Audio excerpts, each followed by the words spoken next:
Всем привет! С вами адвокат Таир Насханов, и я специализируюсь на защите бизнеса. Сегодняшнее видео посвящается хаотической застройке нашего города. Ставьте лайк и подписывайтесь на мой YouTube канал. Я очень люблю свой город. В Алматы прошла вся моя жизнь. Помню, как я находил черепах, ежей в саду, а в арыках текла чистая вода. Жили мы тогда на 8-й линии ниже Шевченко. Но с годами все изменилось. Чтобы подышать чистым воздухом, сейчас надо уезжать из города или подняться повыше в горы. Красивые старые дома в центре снесли, поставив вместо них безликие бизнес-центры. Клочок земли в престижном районе города стоит астрономические суммы. Можно сколько угодно ругать советские времена, однако что-то хорошее было и тогда. Это наличие генерального плана застройки городов, с которыми считались и строительство проводили только в соответствии с ним.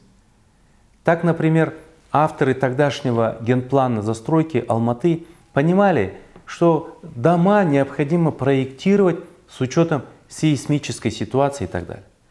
В настоящее время непонятно, существует ли в принципе такой генплан, а если он существует, то, вероятно, в него вносятся изменения с большой легкостью и без создания каких-либо комиссий и согласования по принципу «кто больше занесет, тот и строить будет». В итоге коррупция, спровоцированная спросом, испортила благородный когда-то облик нашего города. Хаотическая застройка привела также и к тому, что мест для парковки в центре почти не осталось. Люди отгораживают свои дворы шлагбаумами, а в новых жилых комплексах паркинги только для тех, кто за них заплатил немалые суммы.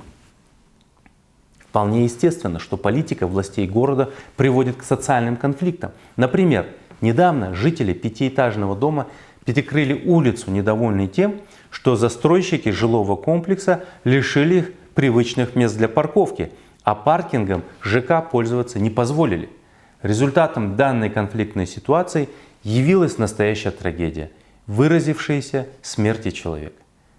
Один человек погиб, второй понесет наказание. Причина конфликта тоже ясна. Кто понесет ответственность за это? На сегодня по этой теме все. С вами был адвокат Таир Насханов. Моя специализация – это защита бизнеса. Если есть вопросы по ней или по массовой застройке, пишите. Постараюсь ответить.